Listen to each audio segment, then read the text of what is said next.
So today's topic is very critical. We are talking of building a solid business.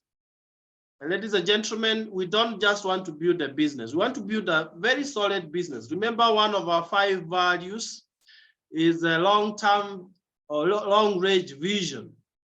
Long-range vision. A business that you start today, and even your generations to come after you will be able to enjoy what you are doing today. And we are very privileged to be in that kind of a business that can outlast, ourselves and maybe the first, second, third generation. And I'm very excited to say this, that a Superstars team, we are led by the spirit of excellence, yes, so that whatever we do for excellence, not for mediocrity, but we are also guided by a clear vision. A vision of building a business that will outlast us, so that we can all retire early. You don't want to work forever. You want to work for some time, and then the business takes care of you for the rest of your life. And it is the best investment. And I'm very privileged to invite and welcome our speaker for the day. We chose this speaker because no one else would handle today's topic better than him, building a solid business. I personally admire at God's time that I should have such kind of a business.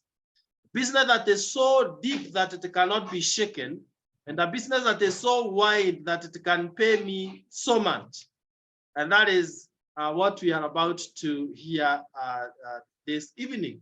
And our speaker for tonight is none other than one of our very, very supportive uplines.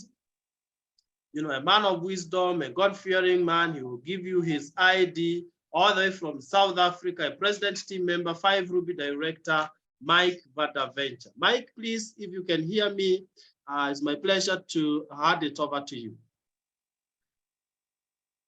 Thank you, Josephat, and it's my pleasure to be with you, with your group. I'm so excited about what I hear and what I see. And you know what you said, Josephat, that this is a business that gives us a future. And not just for our souls, but for our children and even their children. And that is so exciting. You know, Neolife has proven itself. We've been in Africa more than 50 years, internationally about 65 years, and growing. There's so many other businesses that come and go. So, you know, people might join those businesses because they make big promises, tell people unrealistic things that they will achieve in a short time. And then when that doesn't happen, they go and the people are left empty-handed. If I look back, we've been with Neolife 40 years now. If I look back on these 40 years, it's really been a blessing from God. You see, I was in full-time church ministry. In fact, at the time the Neolife found us, I was a chaplain in the army. And I went there for a smaller salary because I believed that's where I had to be. The smaller salary started catching up on us at some stage. And we got to a point where my salary only took us about halfway through the month.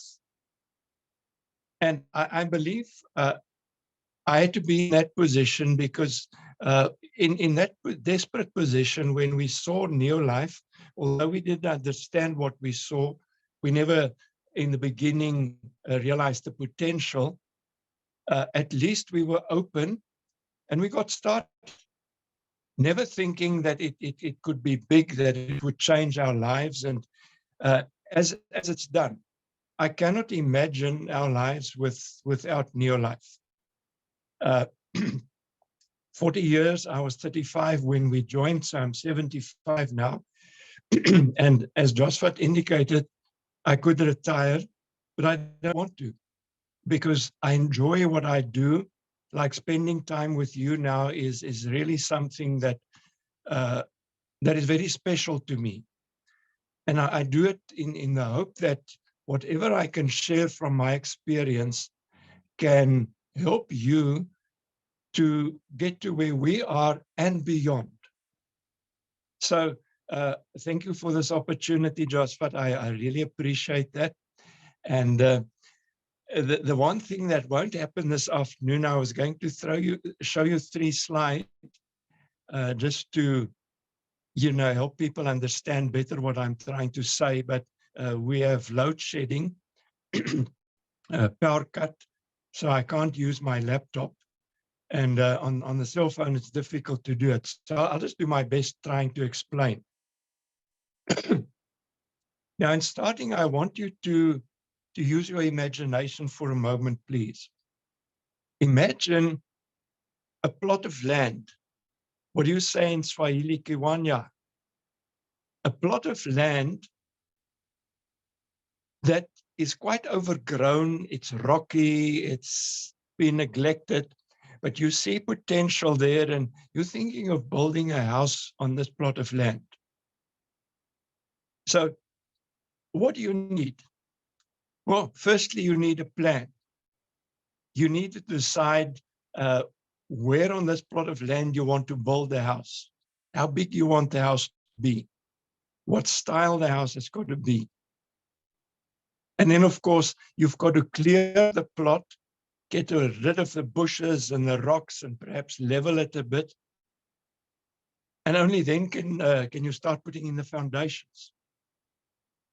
And then when the foundations are set, you can start building.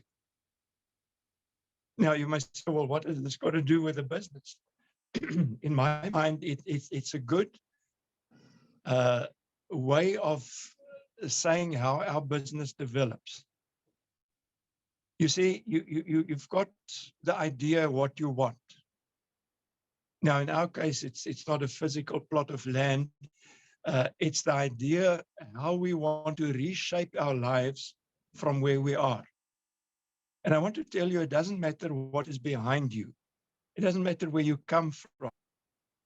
Your upline has got a doctor's degree in mathematics, which is not many people have that.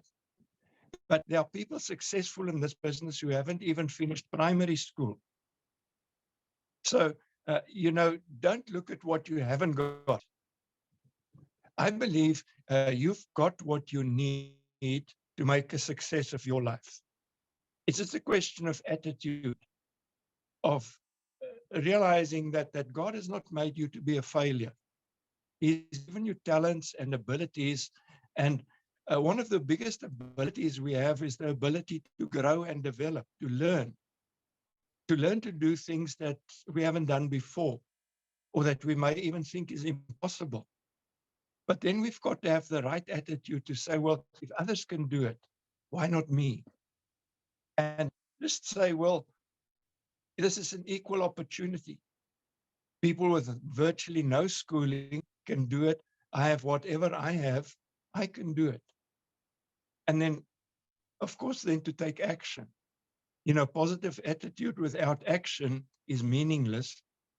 It's better than a negative attitude without action, but a positive attitude needs to be backed up by action. And this picture I tried painting of a plot of land is a way of relating to our business. It's got to start with a dream, a plan, how you want to reshape your life. And then we've got to get into the hard work of clearing the land, leveling the land, and putting in the foundations. And that work relates to the process of sponsoring, of finding the right people. Often it's hard work. I always get the impression that in East Africa, it's easier to get people involved than in South Africa. In South Africa, it's really tough to sponsor people. You don't just do it. You've got to work hard at it. And then that is the foundation of your business when you start sponsoring. And that is why it is so important that you aim to sponsor at least one person a month, preferably 2 or 3. It can be done. You see, there's such rich extra rewards if you sponsor 3 or even 2, and everybody is in this process of sponsoring at least one person and doing 100 points. So that is the foundation. Now, you'll understand if you want to build a big house, you need a big foundation. You can't build a big house on a small foundation. So if your sponsoring is weak, if you don't sponsor enough, you cannot have a big business. Now, what you must understand is you don't want to sponsor all 100 people or whoever you'd like in your business all in 1 month. That's, well, impossible, but it's also not wise. It's a process. It's like with this plot of land. You see the land, you start clearing it. It's hard work. You put in the foundations, and only now do you start building brick on brick on brick. It's a process. It's not something that is going to be in place overnight. You know, I see the plot today, I buy it tomorrow, and in a week's time, the house is there. It doesn't work like that. So the bigger your dream, the more you've got to realize that, as Joshua has already indicated, this is not a short-term, call it adventure or venture. It's something that we build for the future. And the beauty of the building that we erect is that it can grow bigger and bigger, far bigger in the end than we could even be imagining in the beginning. So the foundation is your sponsoring. But then the building is people. We build on this foundation of sponsoring. We've got to build people. You see, I've seen people sponsoring and focus so much just on sponsoring that they neglect to build the people they sponsor. And that is not good. You know, it's like putting in a foundation and keep putting in foundation. You add more foundation and more foundation, but you never get to build on the foundation. Now, for us, building on the foundation of people is to build the people, to help the people grow in the business, take their steps, manager, senior manager, executive manager, director, and beyond. Now, the problem with this is that sometimes we expect too much of the people we've sponsored. I think the safest approach is to think those people know nothing, which they don't. They know nothing of the business, except that they may have no confidence, and they definitely don't know what to do and how to do it. You know, it's one thing knowing, well, I've got to invite people. But if you invite people the wrong way, you'll have to do a lot of more inviting than if you did it the right way. And then the people that you get to eventually then look at the business, if you present it the wrong way, same thing. You've got to learn to do it right, and you've got to teach your people to do it right. Now, fairly soon, I don't know exactly where, here in South Africa, they've just been putting together a short video program, about 8 videos or so, on building, how to go about building the business. They said as soon as it's grounded here in South Africa, they'll make it available to you guys as well. But the important thing is, of course, that we learn, but we learn to teach. So if we're not going to take the time and the effort to teach the people we bring into the business, we are wasting the opportunity for them, and our effort in sponsoring them is probably also being wasted. The fact is, in any case, in the best case scenario, not everybody that you bring into the business, even under the most ideal circumstances, are going to move up.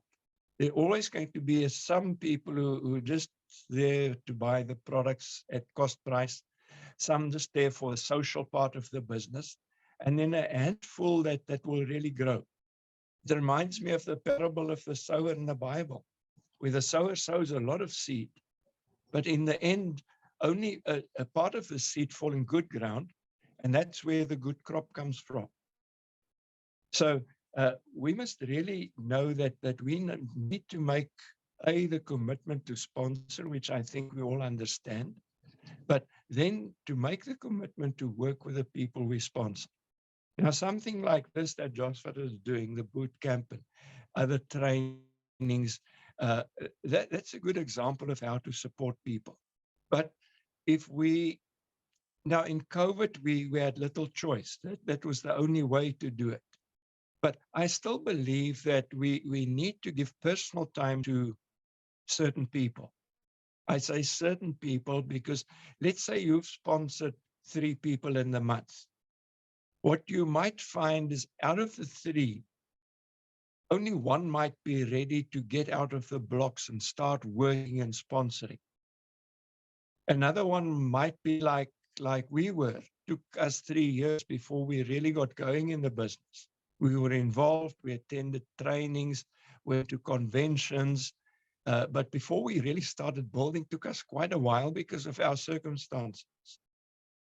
So the fact is, when you've sponsored people, I identify the ones who are really ready to go, and they're the ones who ask the questions, they attend trainings, they're involved.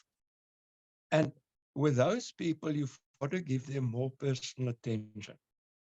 Because you see, sometimes people sit with questions and doubts that they're not going to voice in a group meeting.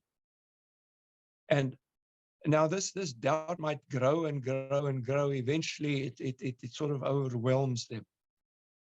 But if we have one-on-one contact with people, we can talk them through situations. You see, one of the things that one of the things that I've seen with new people, when they try and they don't have success sponsoring immediately, it's very demotivating. And that's maybe because they do it wrongly or they do it with the wrong people.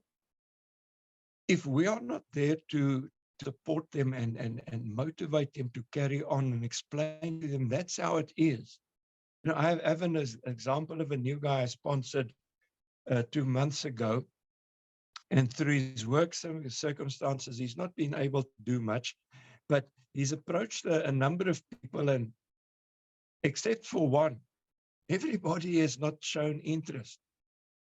And I sat down with him previous Saturday and I explained to him, this is how it is.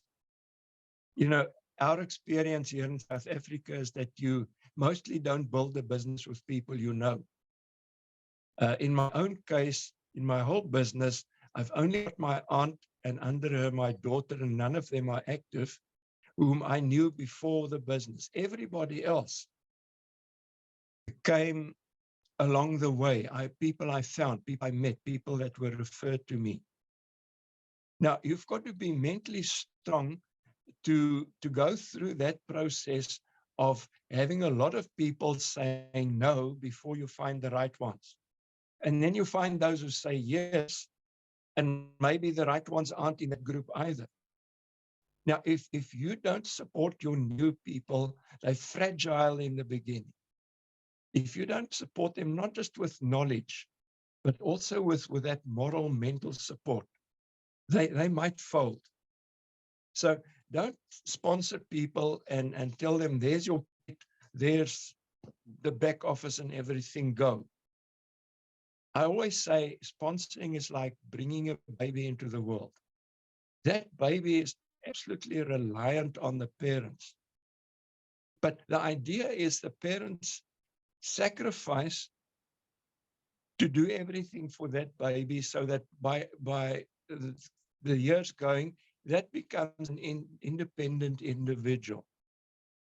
And that's what we want to do. We want to bring up people who remain in the business, who don't quit because things are not working for them, and who are in turn able to do what we do, and that is train and support and teach. You see, what we want to develop is we want to develop leaders, not just followers. We'll have followers, that's good, we need them as well. But we've got to develop leaders, because leaders can bring in more leaders as well as followers. So we've got to find the people who are ready and willing to learn and who then do learn and then do take the action. In that way, we duplicate ourselves. In the end, like with Josvat and Piros, I'm not involved with them on a day-to-day or a week-to-week, even a month-to-month basis. Why? Because they're independent. They can do the business without me, even if I weren't around. And that's what you want to get to. But that is sometimes a time-consuming process where you've got to sacrifice, spend time with people, be patient with people. Sometimes you feel you want to shake somebody and say, hey, can't you understand? Can't you get it right? But we've got to be patient and never push people. Never push people to do so many points because we need the points. Let it always be about them. Because the more they succeed, the more we will succeed. So having said that, I want to just talk about, and let me just put this in. If I say I talk from experience, let me make it very clear. I've got legs that are strong, and I've got legs that are weak, like probably everybody else. And you know the one big difference between strong legs and weak legs is that a strong leg has many, many, many, many, many people. And a weak leg has too few people. Like my aunt's leg. She used to be a director, but some of the people under her dropped out and some died and got old. That leg is no longer a qualified director leg because there are too few active people. So the fact is that our whole idea of building a solid business, the first basic thing, and I think that's easy to understand, is that you cannot have a solid business with too few people. Now, we're not going to get enough people just by sponsoring. We will only get enough people if we duplicate what we do. So, and this is what I wanted to show you on a slide, but I can't, but just in your imagination or perhaps on your notes there. Say you draw yourself sponsoring 3 people. Now, if you help those 3 people to sponsor 3 each, that means there's 9 on the second level. If you can help the 9 on the second level to sponsor 3 each, that's 27 on the third level. If the 27 had to sponsor 3 each, that's 81. That would give you a total of 120 people from 3 people. Why? Because you duplicated the effort of sponsoring 3. And that is the whole idea, how you're going to build a solid leg. You see, there's width, those are the people you sponsor. But if we do not work depth, then it's not going to happen.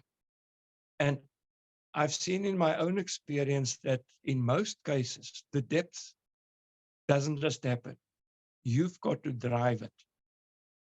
I've got one downline, your upline PT, Hansie Kron here, who was one of the very few people who really, almost from day one, took the business and ran with it. Most other people, you've got to dig downline. If I can use Sam and Miriam Kanakulia in Uganda as example, they came into my business 13 years after we joined and 10 levels away from me.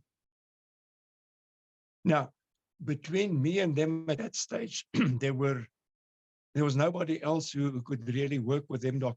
Cesar Nambasi did a lot of work there, but I did most of the work.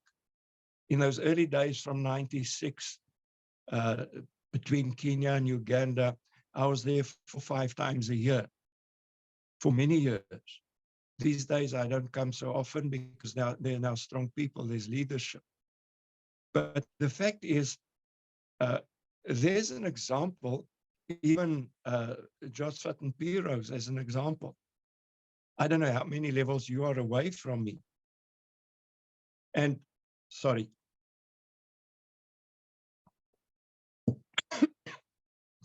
Yet I still put in some effort in the depth of my business. But the point I want to make is that we've got to drive the depth.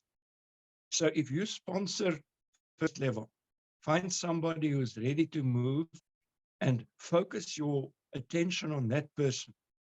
Let's say 2 or 3 others, they're there and thereabouts, but they're not ready to build a business. Don't neglect them.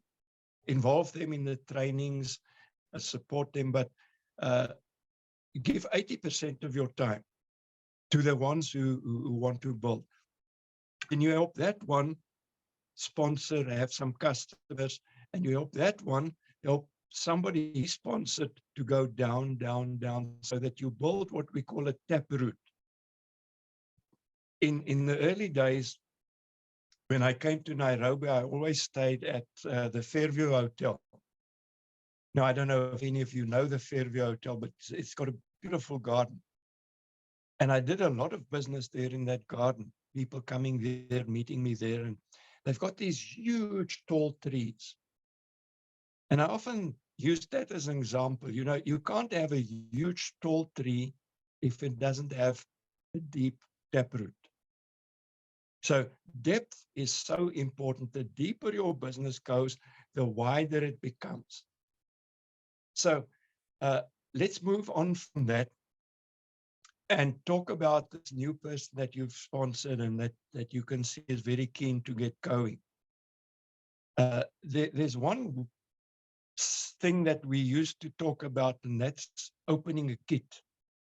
I would suggest get that word out of your vocabulary and talk about launch.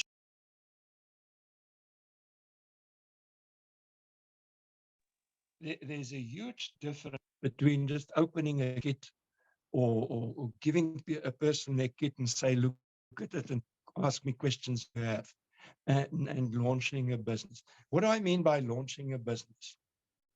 Now, if the person is not with you, it's more difficult, but let's assume now it's somebody that you can have contact with on a one-on-one basis.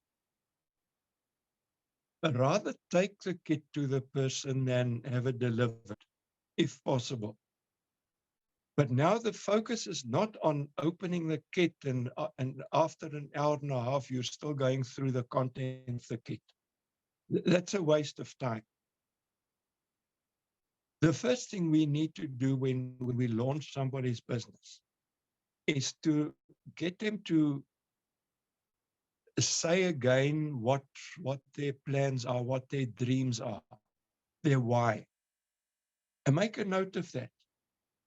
Because if they slack for some reason, you can say to them, listen, Joe, you said you're keen to get your children in a better school. But I notice you're not coming to training. You're not going to achieve, because that's the only way we can motivate people. By reminding them of their reason for doing the business. So that's important that they just verbalize their reasons, the main ones, and that you're aware of that. Then the second thing, you've got to help them make a name list. Now, this I know from sad experience. I've often taught people how to make a name list. Your level and higher, blah, blah, blah, blah. Half an hour of solid teaching. Go and make the name list. And then if you're lucky, they come back with 3 or 4 or 5 names, all prejudged, or people who probably not going to join.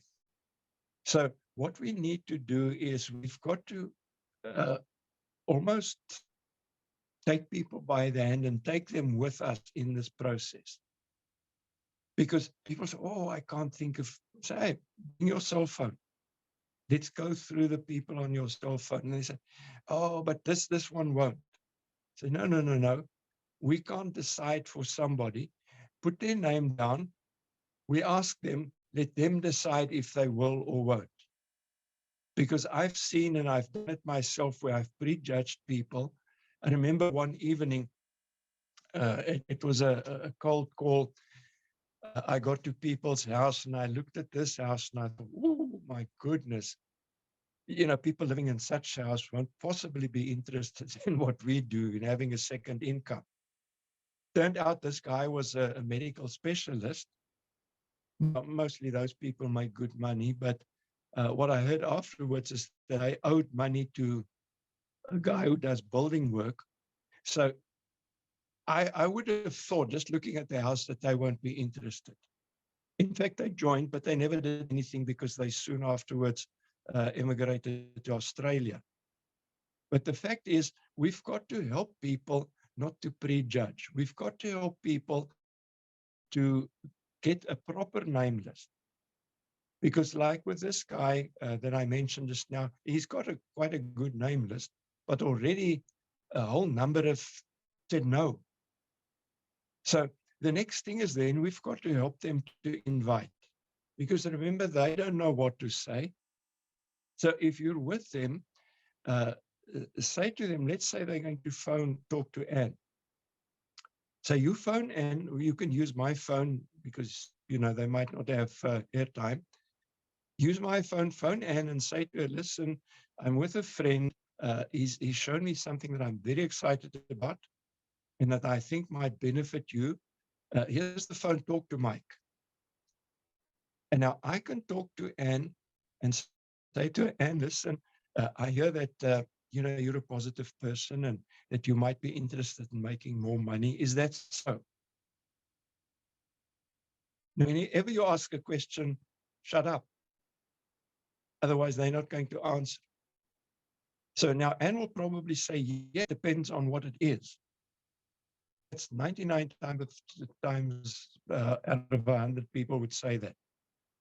Now, if it was the new people, they'd now try and explain to Anne over the phone, and that mostly doesn't work. Can I just come in here and say my business in Uganda with the Kanakulias and so on? The person whom I sponsored was somebody that I didn't know. I got his name from somebody else. And I showed him the business and he joined. Out of him came somebody who became a Sapphire director. Down from him came the Nambasis, and down came the Kanakulias. Now, at that time, when I showed the first person the business, the company was still called Golden Products in South Africa.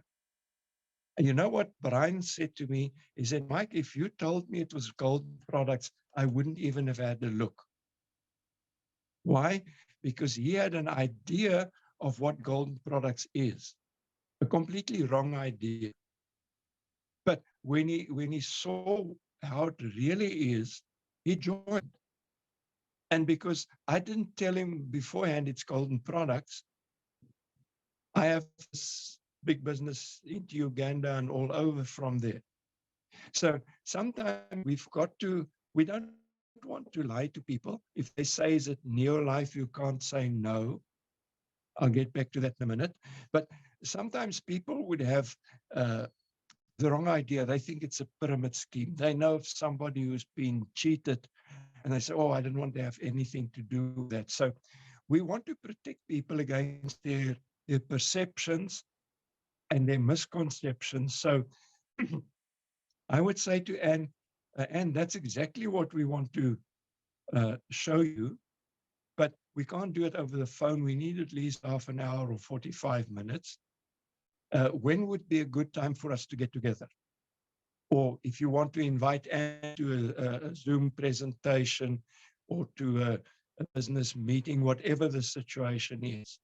But you see, you do the inviting because you know what to say and what not to say. Now, there are a number of people who now have said yes because you help the new person do the inviting. Now, it's up to you to get them with the business. Either you set up a one-on-one where you go with your new downline, you're going to do the talking, or you bring them to a presentation and you look after them at the presentation. You do the follow-up. So you understand that, like with the baby, you feed the baby. Well, the men mostly don't, but the baby's got to be fed, the baby's got to be clean, the baby's got to be everything. And it's not the baby doing it, it's the parent. So we've got to take people through this whole process. And in that way, help your new person to sponsor one or two. And those who said no to the business, to help them, help your new person turn them into customers, so that there's some product movement. They can see, there's money coming in, even if it's just 100 or 200 or 300 shillings at a time. Now you've helped your person you've sponsored to get to what is your second level, and you're going with your new person and help them with the person on your second level through the same process.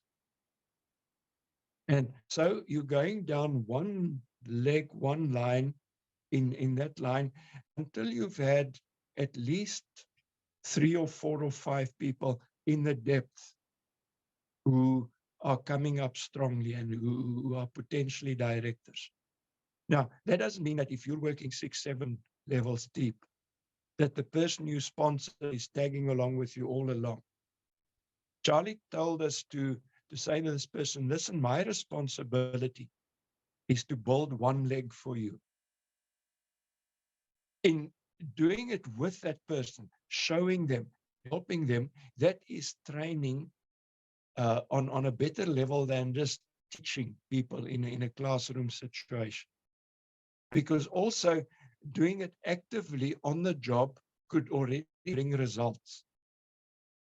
But now by level 2, 3, your person that you sponsored has now seen enough. I now you say to them, listen, what you've seen us doing together down to this level, you do it now in your other legs. So this person has now had training, they've had experience, they've worked with you, you've worked with them. You continue to work in one leg to build the depth. You see, if you can get a leg with 3 or 4 qualified directors, that's becoming a strong leg. Now, they are working now in their other legs, or should be working in their other legs to do the same thing. Now, if you do it that way, you'll probably find it difficult to work in more than 5 or 6 legs at one time. But think about it. If you can develop 6 qualified director legs in a year, or even 18 months for that matter, you've got the structure for PT. Then when you become PT, you're PT because there's depth, there's strength in the business. So what we need to realize is that building the business is a process. It's like seeing the piece of land. You've got to clear it. You've got to build the foundations. You've got to keep building. It's not an overnight thing. It's a process, and the beauty of this is it's a lifelong process. And why do I say that? I've seen when people retire, they might have been a professional in whatever area of their life. Suddenly, when they don't work anymore, a large part of their existence is now gone. There's now a hole in their life. And that is why they say retired, especially men, retired men don't live very long after retirement, because the meaning in their life, to a large extent, is gone, especially people whose whole life has been built around their profession. But for us, you just continue. If I was still in the church, I would have had to retire 10 years ago already. And I don't know what I would have done with myself. But I still have dreams. I still want to see people grow up and develop. People like yourselves, many of you that I don't know or haven't even met, but hope to meet one day when we're at functions together, when we're at World Team conventions together. That gives meaning to life. And money if you look at it correctly, money is a good thing. Good people can do more good with more money. Bad people will do more bad with more money. So having more and more money is liberating. You can do more. You can help more people. You can make life better for more people. So although we must realize that building this business is not easy, and that's why many people who start never get to the top. If it were easy, everybody would just breeze to the top. It's not easy. It's hard work. There are a lot of disappointments. Sometimes things happen that put you back. I think of Mdu and Fikile Mokoena in South Africa, 5 Diamonds. They're there from KwaZulu-Natal. They became 5 Diamonds in a relatively short period, but then in the late 80s, there was so much unrest in South Africa, and especially in that area, even today. Uh, if you're a politician or anything, your life is in danger. They lost a lot of their people who were actually killed in the riots and the unrest. And they dropped right back to 1 ruby. Now, for most people, dropping from 5 diamond to 1 ruby would be a reason to quit, to say, oh, this is too bad. Yet they got back to 5 ruby and at least 5 diamond in a relatively short period of time. So the fact is that sometimes things happen that push us back or that make it more difficult for us. But the fact is that if we want to come out on top in life, we've got to face challenges and overcome challenges, because winners are people who overcome. People who succumb, who give up, they're the losers in life. So I'm so happy that our business, through also the emphasis on the personal development, helps us to become stronger, help us to become more than we are, to have more, to do more, to be more. But don't hold back or shrink back when you find it sometimes not easy.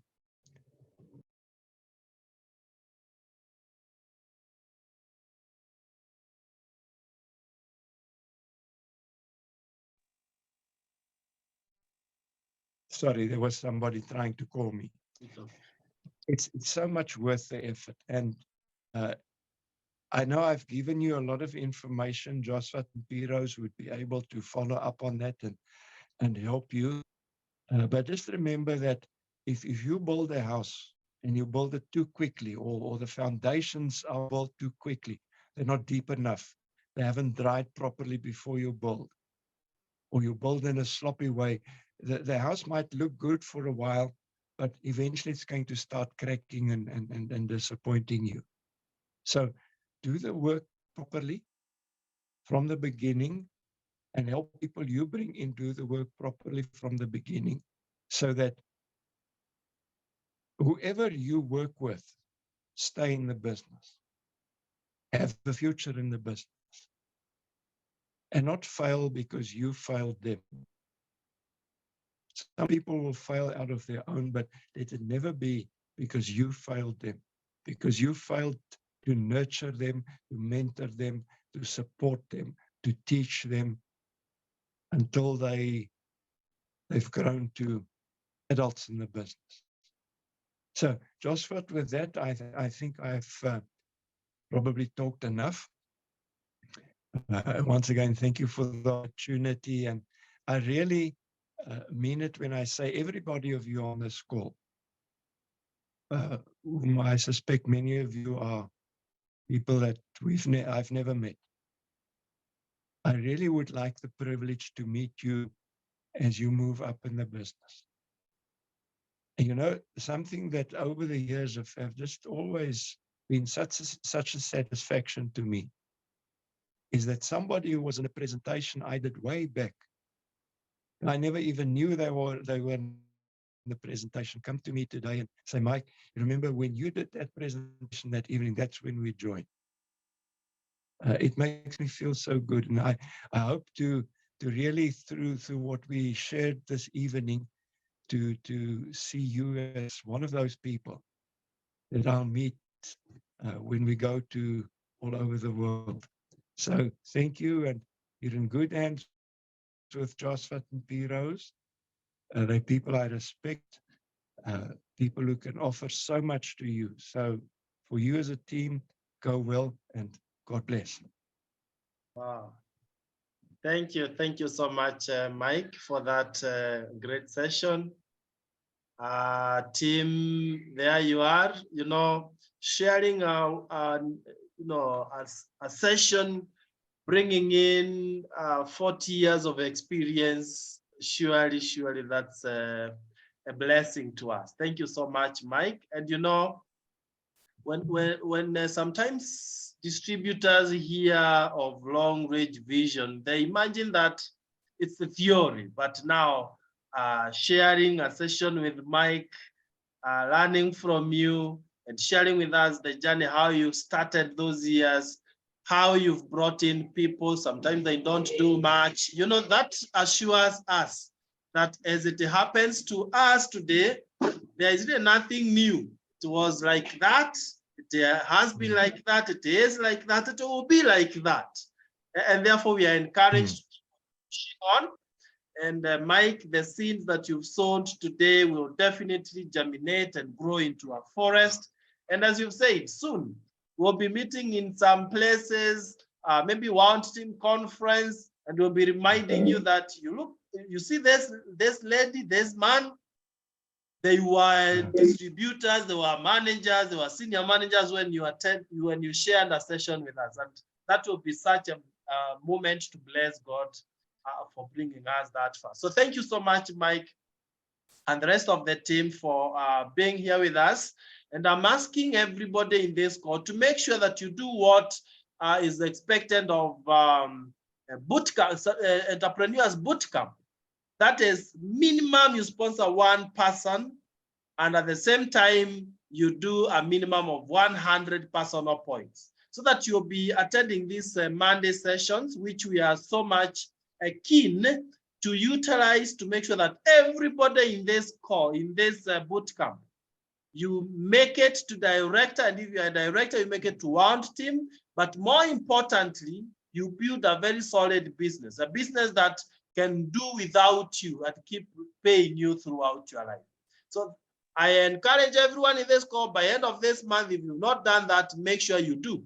Because if you're already in the boot camp and you don't do, then we remove you. I mean, because we are led by discipline, not by feelings. Yeah, so thank you so much, and God bless you all.